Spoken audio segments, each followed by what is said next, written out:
Ryan Poles' evaluation, grading our general manager. Here it is, guys, a video covering everything you need to know about the GM of the Chicago Bears, Ryan Poles, grading every move he's made, his trades, draft picks, free agent signings, and much, much more.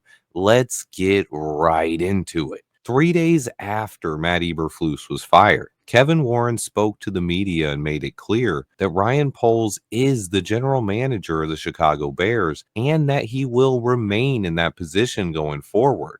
He said, and I quote, "He has done everything in his power on a daily basis to bring a winner to Chicago, and I'm confident in Ryan Poles.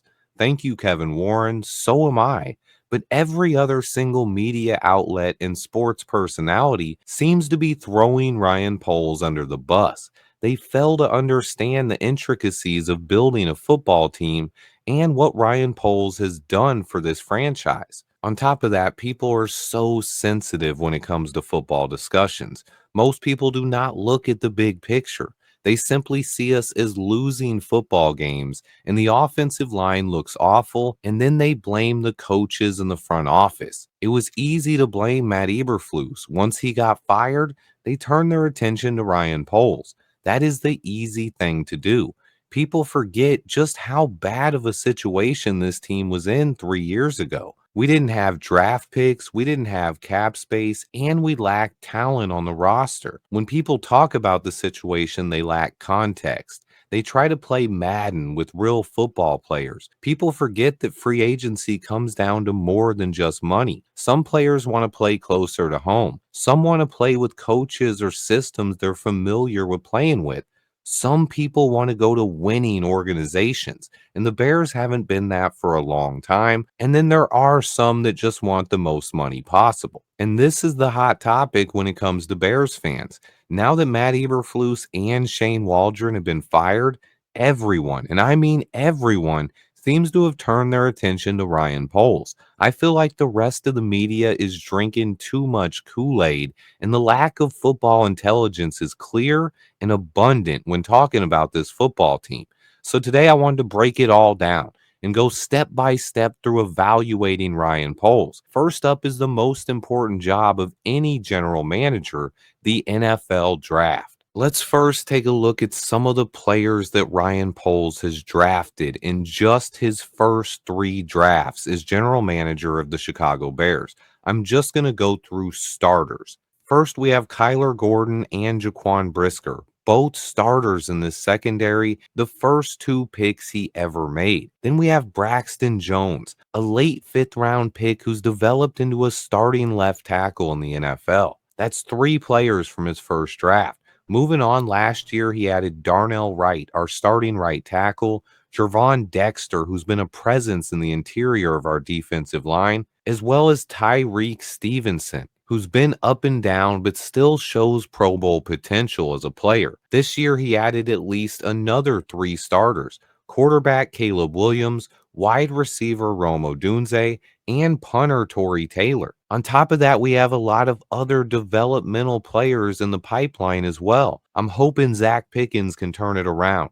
We still have Terrell Smith, Roshan Johnson, Tyler Scott, Noah Sewell, Karan Amagaji, and Austin Booker. We also have at least 8 draft picks in this upcoming draft and 3 that should be in the top 45. Ryan Poles has done an awesome job at amassing talent and improving this roster, but let's talk about what everyone wants to focus on: his misses. Velus Jones Jr. is by far his biggest miss, a 3rd rounder that is no longer on the roster and never made a positive contribution. Poles was baited by Velas's home run speed and his yards after the catch potential, but it never translated into the NFL. The lights were just simply too bright for him. I also saw the potential. It's hard for Poles to predict that Velas, who had 0 muffed kicks in his college career, would suddenly not be able to hold on to the football at the next level. That was his biggest issue. He had the speed and playmaking ability. He did not have the hands. I wish Velas luck, but right now he goes down as Ryan Poles' biggest miss.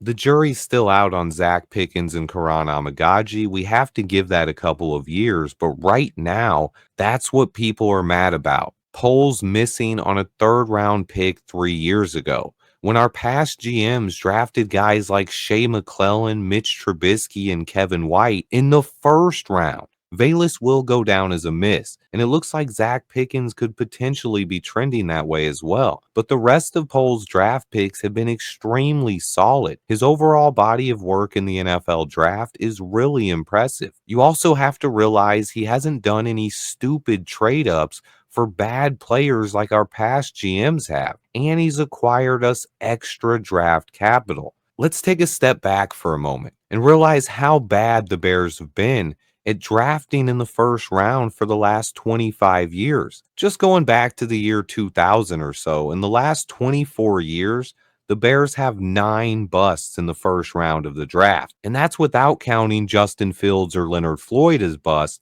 That would put us to 11.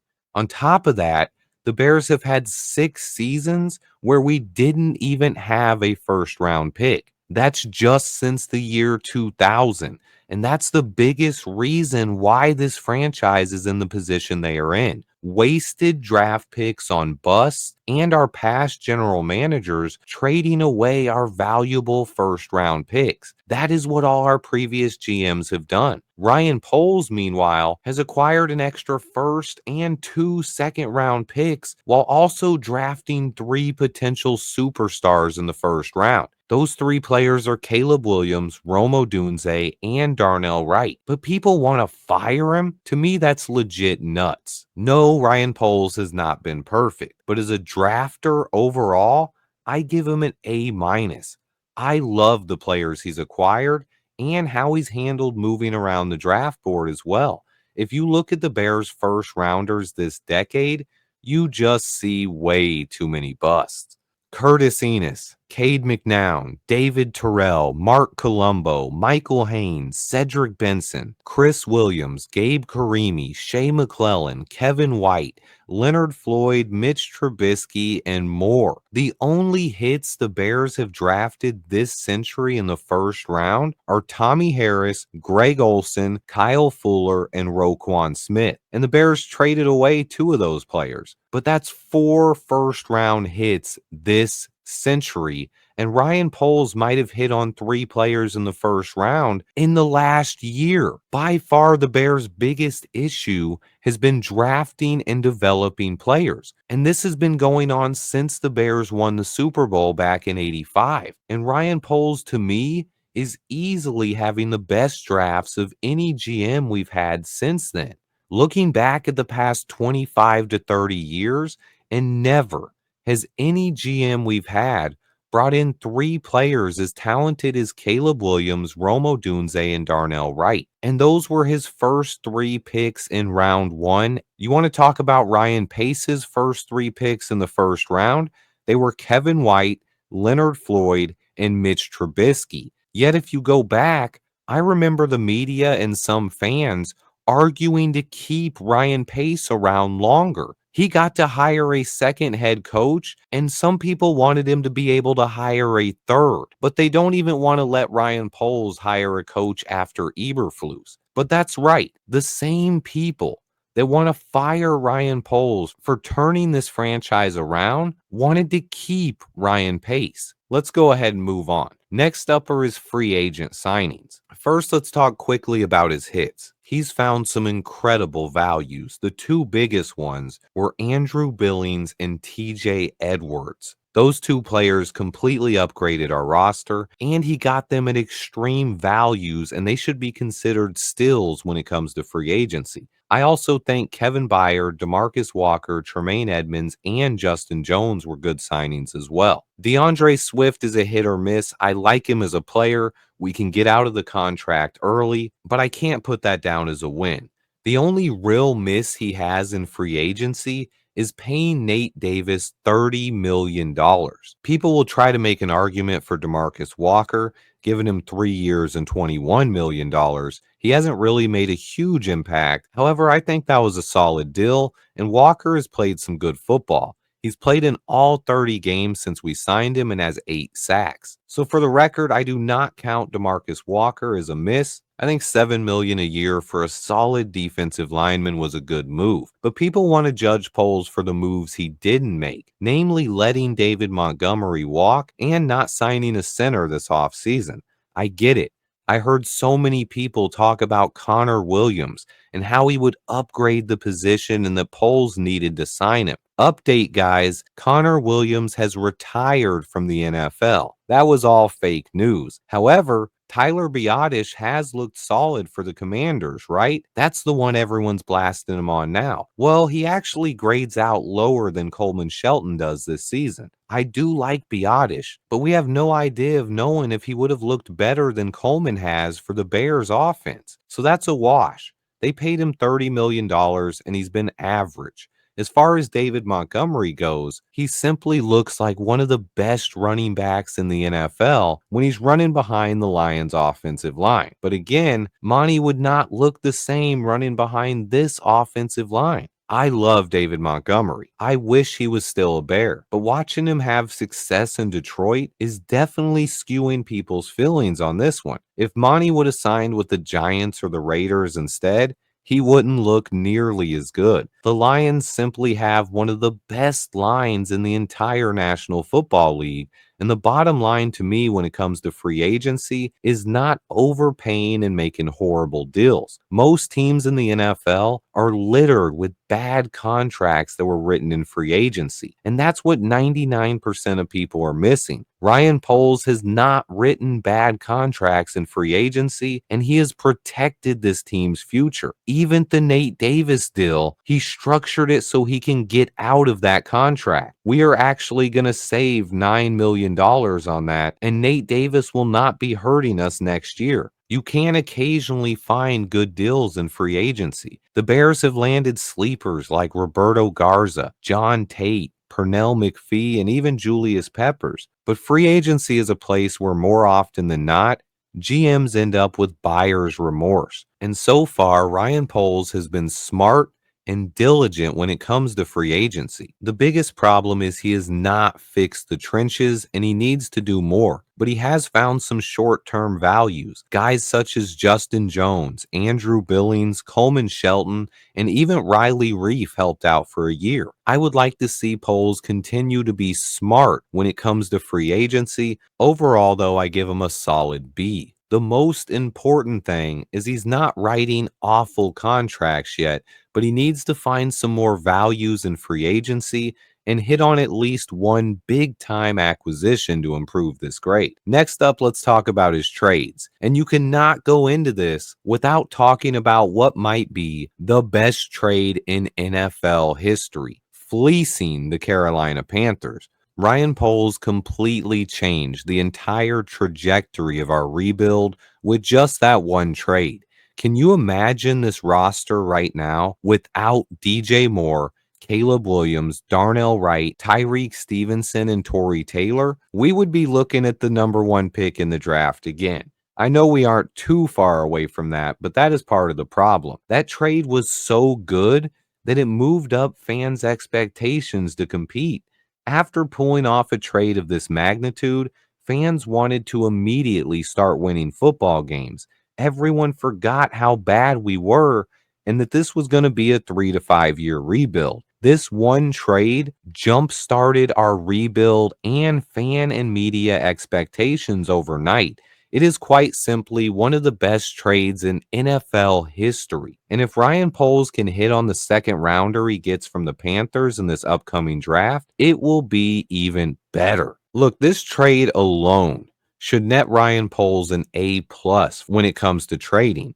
But he made another great move when he traded for star pass rusher Montez Sweat. And this is easily Ryan Poles' second best deal, giving up a second rounder for potentially the best player on our entire roster, and then locking him up to a long-term extension at a value cost. Beautiful work here by Ryan Poles, especially when most of the media thought that Chase Young was the guy. Poles was smarter and went after Montez Sweat. He remains one of the best players on our team.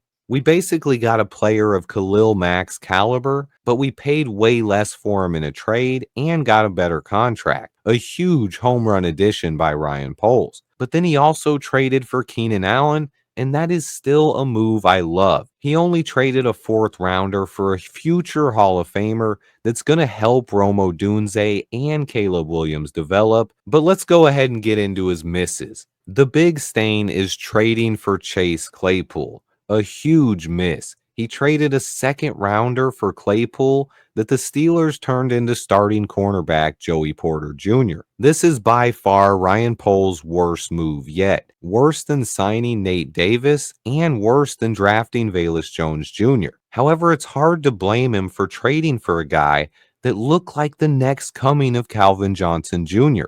And look, the Megatron comparisons did not come from me. He's had the nickname Mapletron due to his Canadian roots well before I had even heard of him. Claypool's issue was not talent, it was work ethic and desire. He had all of the talent to be one of the best wide receivers ever to wear a Bears uniform. That is worth a second round pick. The issue had nothing to do with talent, it had to do with the mental aspects of the game, and Ryan Poles did learn from this mistake. And a year later, he sent a second rounder to Washington for Montez Sweat. And then he added Keenan Allen for just a fourth rounder this offseason. People hate on the Keenan Allen trade, but rookie quarterbacks need reliable weapons in the passing game, and Keenan has been that his entire career. He hasn't had his best season, but I would still make that trade 100 times out of 100 times. I love the Keenan trade, and it's more proof that Ryan Poles has learned from trading for Chase Claypool. But what about Ryan Bates? A fifth rounder for a guy who has not been able to stay healthy or make any kind of an impact. This is probably Poles' second worst trade. It did make sense though. Bates is a guy who can play guard or center, and basically Poles brought him in for insurance for Nate Davis. This is a guy that Poles signed 3 years ago, but in the end, it'll probably go down as a move that did not work out. Bates does have another year left on his deal, but he could be cut this offseason. But I still think it was smart to trade a fifth rounder to try to improve the interior of this offensive line. But then there are just two more trades we need to talk about: Justin Fields and Khalil Herbert. I think people don't understand what Ryan Poles did here and how valuable these trades could be for future free agents wanting to come to the Bears. Ryan Poles did those players favors. He didn't have to trade Justin Fields to Pittsburgh. He could have gotten a bit more in return, but he wanted to trade Fields to a place where he wouldn't mind going. He did the same thing for Khalil Herbert, who's scheduled to be a free agent this offseason. The value was not there for Herbert on the trade market, and I said all along Herbert was more valuable to this team as a backup than he was in a trade. But here's the thing, Herbert was seeing zero action, and he came to Poles and asked for a trade, knowing that his best chance of getting paid in free agency would be by showcasing his talents on tape at the end of the season. Ryan Poles did Herbert a favor, and he sent him to the Cincinnati Bengals where he has seen more playing time. Things like this go a long way in the business of the NFL. You hear it all the time, business is business. Remember, the Bears' previous GMs didn't do Brian Urlacher or anyone else favors, so is this a good thing or a bad thing? To me, I believe it's a good thing. I don't think we could have gotten much more value, but what is the overall body of work from his trades? I love what I've seen, and I give him a solid A as far as trading goes. His biggest blemish was the Claypool deal, but he learned from that and pulled off the best trade not only in Bears history, but possibly in NFL history. This team still has another player left to draft this offseason from that Panthers trade, and I believe this franchise will be seeing the dividends of that trade throughout the next decade or longer. I believe it was the move that put this franchise back on the map and in the right track to compete over the next decade. For that move alone, you simply cannot fire Ryan Poles. You at least have to let him make the picks from that trade. When looking at his overall body of work, he has completely overhauled this entire roster. He's fixed our salary cap, He's kept all of our draft capital and acquired more. On top of all that, he has this team in a position to succeed going forward for the next decade or longer. That's what he meant by taking the North and not giving it back. People forget how bad our previous GMs have been. For people who want to fire Ryan Poles, who are you hiring to take his spot? Who is this mystery guy that you think can run this team better than Ryan Poles has? Please speak up now. And you can't mention other GMs in the NFL because those guys already have jobs and they are not coming here. So be realistic. Who is going to come in and do a better job than Ryan Poles? And even if you are talking about other GMs, who's doing a better job than Poles right now? And here we go. I have to mention it again, the Detroit Lions, because fans love to point out how the Lions turn things around after 40 plus years of being terrible. But they seem to believe the Lions turn things around in just 3 years. So why can't the Bears? They say things about the Lions fixing that offensive line. Well, look, guys, I've already made 3 separate videos this offseason explaining how it took the Lions nearly a decade to build that line. But I want to make one more point about the Lions, Brad Holmes versus Ryan Poles. When Ryan Poles took this job, the Bears were pretty much at rock bottom. It's impossible to compare that to other situations where GMs got hired and had quick success. When Ryan Poles took this job, there were 2 core players on the entire roster that Poles could build around: Jalen Johnson and Cole Kmet. You could try to argue for Tevin Jenkins, but 2 core players on the entire roster. Meanwhile, when Brad Holmes got hired in Detroit, he already had a ton of talent. He already had his franchise quarterback in Jared Goff. He already had a top 10 offensive line. He had his Pro Bowl left tackle in Taylor Decker. He had a Pro Bowl center in Frank Ragnow. He had a Pro Bowl #1 caliber wide receiver in Amon-Ra St. Brown. He had a Pro Bowl tight end in TJ Hawkinson, and lots more already on the roster the day he took the job.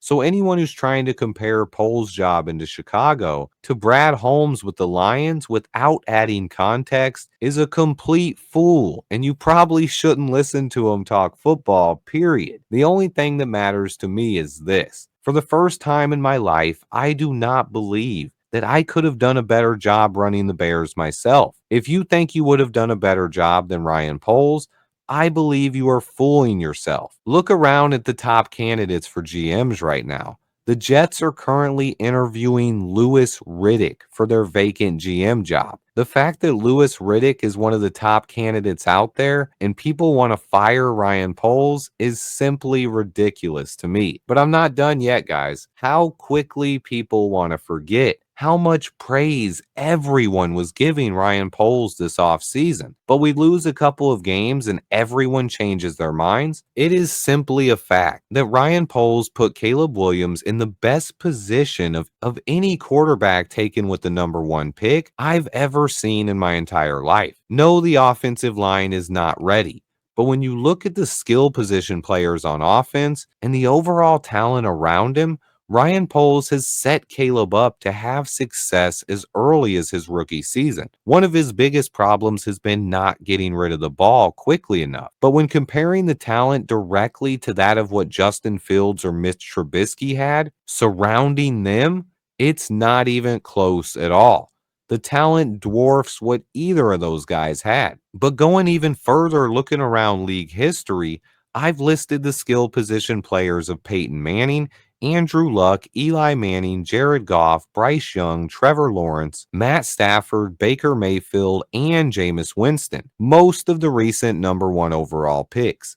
And none of them are even close to what Caleb had on offense surrounding him during his rookie season. And Ryan Poles was able to accomplish that despite the fact that he had 90 plus million in dead cap space and a lack of a first round pick in his first off season. Take a minute if you need to. Pause the video, compare the skill positions of other #1 picks and what kind of talent they were surrounded with during their rookie seasons. Ryan Poles should be praised for this, not fired. And when it comes to the offensive line, They simply are not as bad as the numbers lead you to believe. There are two other things contributing to the amount of sacks we've seen. One is Caleb Williams holding the ball too long, not hitting open receivers. He's making rookie mistakes. And two has been our play calling has not really helped out the offensive line. But just the thought of firing Ryan Poles right now is absolutely ridiculous to me. And here's my final point of it all. And the biggest reason why I'm such a believer in Ryan Poles as the general manager of the Chicago Bears. His draft picks and player acquisitions align with the players I liked before we drafted them. And that's never happened in my life. Too many times in my life, growing up as a Bears fan, our GM has made questionable draft selections. I know you guys have felt it. We've all been sitting at home at some point in our life, scratching our head after the Bears make a draft selection. Who? Shea McClellan? Mitch Trubisky? Why? Why? Anyone who's watched my channel consistently over the last 3 years will tell you I've talked about and liked almost every player we've drafted months before we ever drafted them. I was dialed in on Darnell Wright for a full month before the draft last year. I even talked a ton about Gervon Dexter as well. This offseason, I had watched every snap that Caleb had ever taken 4 months before the draft. And I made entire scouting reports on Caleb Williams, Rome Odunze, and Karan Amagaji months before the draft as well. I even called the Torrey Taylor and Austin Booker selections. So to me, it finally feels like our GM knows what he's doing, and yet our fans are so quick to want to get rid of him. That is insane to me. People continue to make arguments about how other franchises went through rebuilds quickly, but they fail to acknowledge all of the talent that those teams already had on the roster. This Bears roster has 3 total core players remaining from when Ryan Poles took the job. 3 players. Cole Kmet, Tevin Jenkins, and Jalen Johnson. Fans will say, well, the Bears have been rebuilding for 30 years, which could be true. However, it's not. The Bears have not spent the last 20 years rebuilding. They've spent the last 20 years overpaying for free agents and trying to patch holes on this roster by trading away draft picks and building team the wrong way. If you want to know how to build the team the wrong way, it's by trading draft picks and overpaying in free agency, not what Ryan Poles is doing. Our previous GMs have refused to do an actual rebuild. They continued to pour money into bad free agent contracts and trade away valuable draft capital. What Ryan Poles is doing is the definition of how you rebuild an NFL franchise. I get that a lot of people in the media do not understand this, but as fans, we have to see it. We have to see through the BS. When other GMs got hired, they didn't inherit teams that have missed on first rounders for 2 straight decades. And to me, anyone who's blaming Ryan Poles for that does not see the entire picture and simply does not get it. And that's pretty much everyone in the media, most content creators, and a large portion of this fan base. I really truly hope that today's video sheds some light on why I believe in our general manager. I think all Bears fans should take some time to watch this. I put so much work into it, but to me, it's as simple as this. For the first time in my life, we have a GM that sees things similarly to how I do. Maybe that's me being a homer slightly, but when our GM drafts players I like and they turn out to be great players, that is an absolute win-win. Please give me your thoughts on this one, guys. Share this video, hit the like button. I appreciate everyone who watches. Let me know how you guys are feeling about Ryan Poles. Stay tuned. I have so much more content on the way. And until next time, bear down.